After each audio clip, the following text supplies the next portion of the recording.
in normal letters, it's up to you. But in Arabic would be good for you. Naam.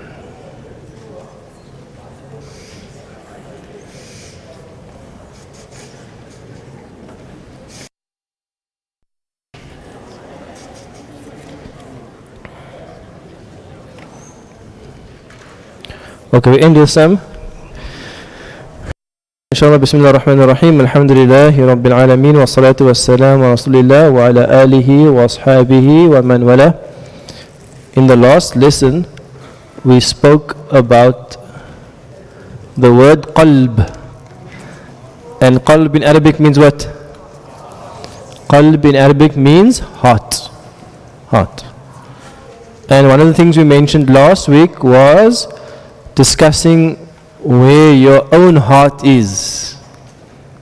Where your own heart is. That's a question you actually have to ask yourself for your whole life.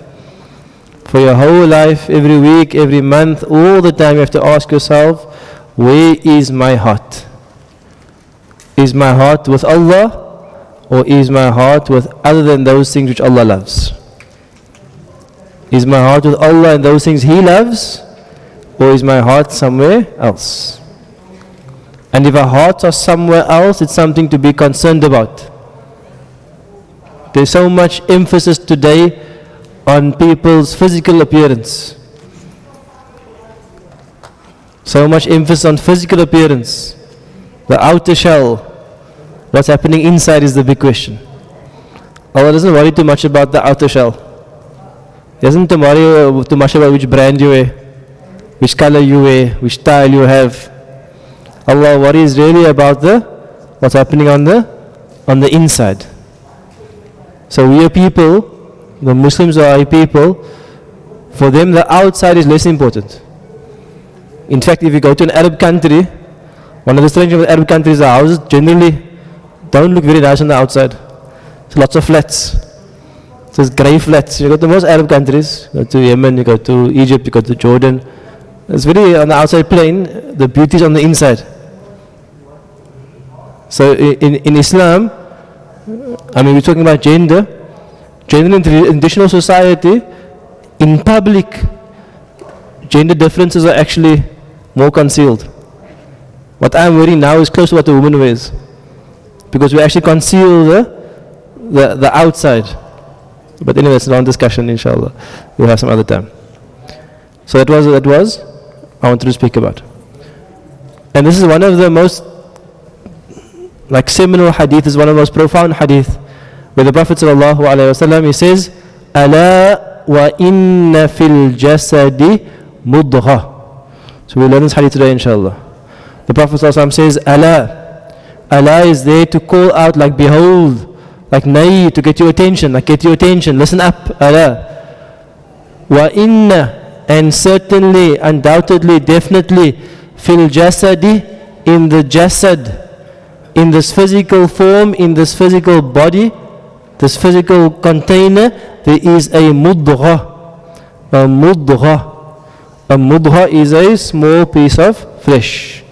A mudgha is a small piece of flesh. Mudgha, what's the hal?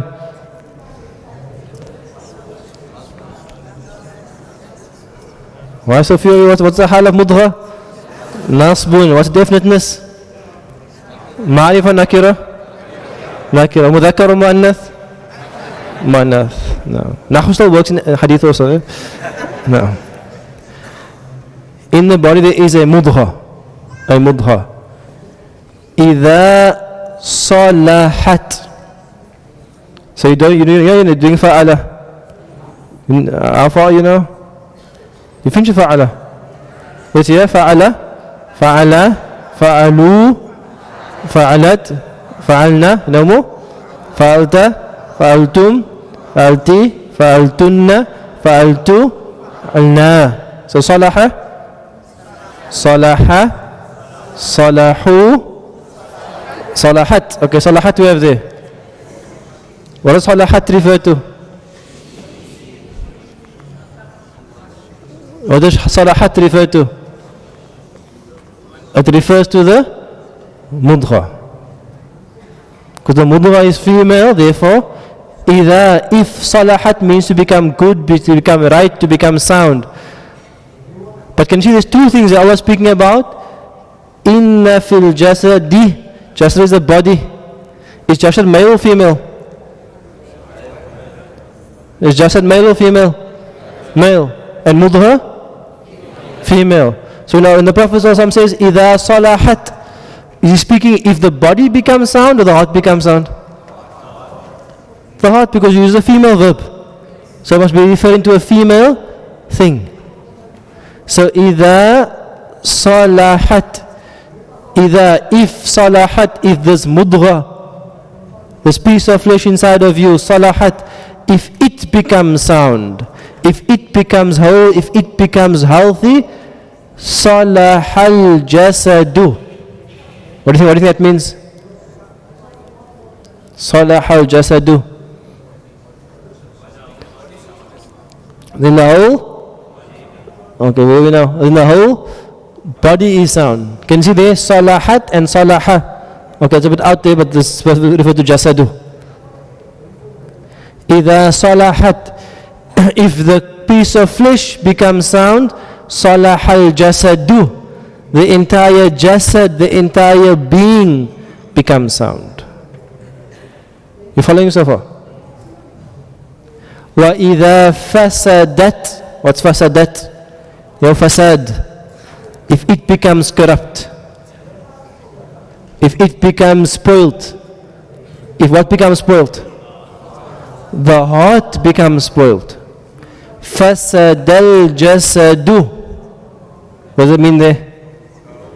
The entire being becomes spoilt. Kulluhu. All of it. So you find the hadith so far. You can apply your nahi and yourself. You can see how they interact. The Prophet ﷺ says, Ala wa inna fil jasadi mudghah, that in the body there is a mudghah, there is a piece of flesh. Idha salahat, if it becomes sound, salahal jasadu kulluhu, then the entire being becomes sound. Wa idha fasadat, and if it, the mudghah, this piece of flesh, becomes spoiled, polluted, fasadal jasadu kulluhu, then the entire being becomes spoiled. At the end of the hadith, the Prophet ﷺ says, Ala wa hiya al-qalb. What is this mudghah? Not your liver, not your kidney. It is ala wa hiya al-qalb. Behold, it is the heart. Beautiful hadith. The hadith is saying that if this heart is not in the right space, if this heart is not turned to the right direction, the entire being, the physical being, the emotional being, the psychological being, the social being, your entire kulluhu, your entire being, your entire existence, if it is right, this heart, your entire existence will be right. Your feelings will be right. Your thoughts will be right. Your direction will be right. And if it is corrupt, everything else will become corrupted. Ala wa hiya al-qalb, it is the heart. The heart is your king. The heart is your amir. The heart is your leader. I was thinking about this hadith yesterday, and I was thinking, your heart is located within your rib cage. So people generally can't see your heart, but people can see your physical being. I was wondering, what would life be if Allah would allow people to see our real hearts? When you could look at people, you could see the real heart, not the shape. You could see just imagine that. You could see the real state. But Allah can do that. You and I can't do that. We don't know what's in people's hearts, but Allah definitely knows. Allah looks at your heart. He gazes at your heart. Let alone your actions. He gazes directly into your heart. Basir. So one of the things you have to do is that we have to keep looking to our own heart and seeing where our own heart is. And if you are having issues with yourself, you are having all of issues with ourselves, the problem actually lies in our heart. Because if our heart is attached to the right things, our being automatically will want to go there. That's the nature of the heart. If your heart is attached that way, then your entire being pulls that way. You with me? If your heart is attached in the other way, your entire being pulls the other way. So if someone's heart is attached to the wrong thing, how do we change that? How does that get changed? Islam has many, many avenues. Many, many avenues. One of the main avenues of change is changing your company, changing your environment, changing the people you mix to. Mashallah, you come to a Mizan class, you meet other people, brothers and sisters who are wanting to change their life. This becomes a lifeline for you. To come sit in the masjid for 4 hours on a Sunday and learn about Quran and Arabic and about Hadith, this is something which impacts your heart. Impacts your heart. To be with people who are trying to change their life impacts your heart. It makes a huge difference because you're in the blessings of Allah. And therefore you always make the dua at the beginning of the lesson, Oh Allah, my heart is in your hands. I am struggling to change my own heart. I'm struggling with myself year after year. I don't want to meet you with my heart turned away from you. I don't want to meet you with my heart polluted and hardened and covered. Oh Allah, I want to meet you with my heart yearning for you. I want to meet you with my heart beating with your dhikr, illuminated with your light. That is the dua we're making. Because we are being steeped in darkness upon darkness. Because the Prophet ﷺ says that whenever you sin, there is a mark on the heart. And you sin again, there's a mark on the heart. Until that mark becomes a covering on the heart. And when the heart is covered, there's no light can come inside.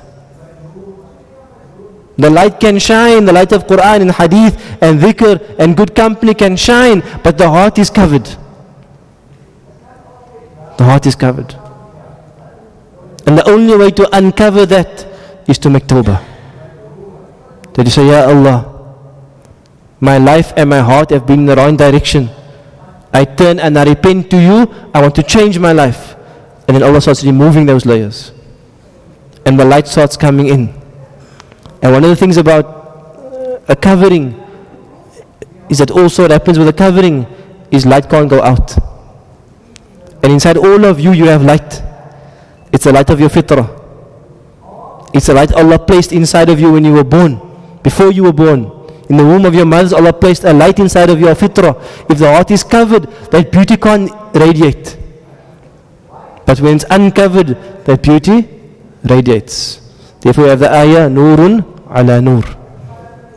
The Nur of your fitrah and the Nur of revelation is Nurun ala Nur. Is light upon light.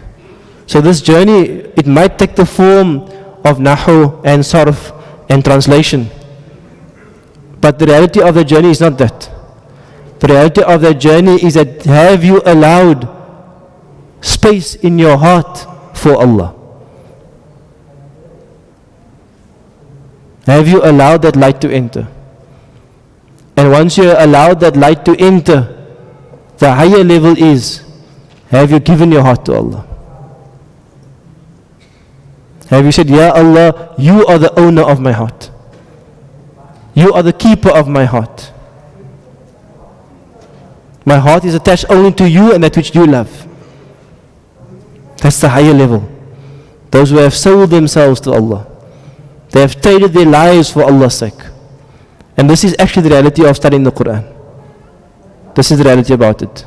It's supposed to transform your entire life. And inshallah with time it does. With time it does. It gives you perspective. It sets your priorities right.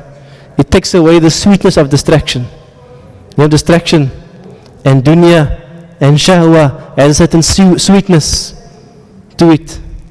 Our nafs inclined to it. As you get more real light into your heart, that sweetness disappears. And he was like, what is that? Really? Me? Waste my time with that? No. This is the change that happens. This is the change that happens. So make dua Allah will illuminate our hearts. And really we live in an age now where the hearts are under attack. All of our hearts are under attack. There are very few in this world, there are very few true awliya. In the past there were many awliya, and today there's very few awliya. There were people in the past, there were such awliya, there were such salihin. They said if those people walked past, people would become Muslim by just looking at them. There were some awliya that they stood up, and before they spoke a word, the crowd started crying. Just to gaze upon them. This was their maqam, this was their station. There are very few people like that. The lights have become dim in our hearts. And we live in a time of crisis, of difficulty. So all of us are struggling. And our only refuge here is just to turn to Allah and to pray to Him. And to beg Him at His door, Ya Allah, open your door for me. Like we say here every day when we wake up, Allah maftahi wa Allah rahmatik, oh Allah, open doors of your rahmah. Why, Ya Allah? Look into my heart. Because if you gaze into my heart, Ya Allah, and you want for me nur in my heart, there will be nur in my heart. But Allah wants to see you being serious about it. Don't just make it lip service. Be serious about the change and make an effort to change. If you make an effort to change, Allah will make the change happen. If you just say it and make no effort, Allah sees through that superficial du'as. He knows everything. You can't fool your Lord. So may Allah bless all of our hearts. May Allah polish all of our hearts and soften all of our hearts and allow our hearts to see the truth as it should be. And may let our hearts see falsehood and distraction and shaitan and dunya as it should be. And may our hearts have the nur to make the right choice. May our hearts be filled with love for that which Allah loves. May this stir our hearts. Allahu Ameen. May Allah bless and protect you and your families. May Allah guide all the hearts of our children also. Our parents, our families. Fill all their hearts with iman and taqwa. Allahu Ameen. It's in Surah Al-Asr. A'udhu billahi minash shaitanir rajim. Bismillahir rahmanir rahim. Wal asr. Innal insana lafi khusr. Illa alladhina amanu wa amilus salihati. Wa tawasaw bil haqqi. Wa tawasaw bis sabr. Before Salah, I just